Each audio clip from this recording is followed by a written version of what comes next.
Arjun sentía a miúdo que o seu traballo diario era a loita máis difícil. Queixábase das longas horas, sentíndose sempre canso. Ti non sabes o que é o esforzo real, suspirou unha tarde, mirando a súa esposa, Priya, que esperaba o seu primeiro fillo.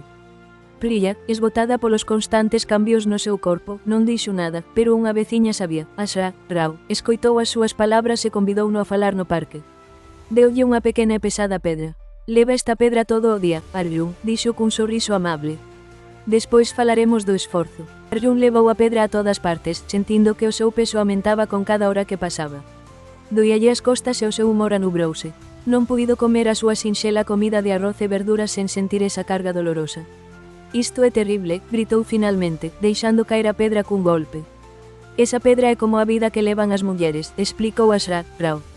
Non só por uns meses, senón por 9 meses completos, cambiando o seu corpo e toda a súa vida por unha nova alma.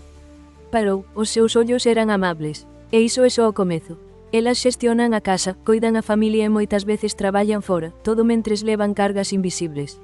Arjun mirou a Priya, embarazada, con novos ollos.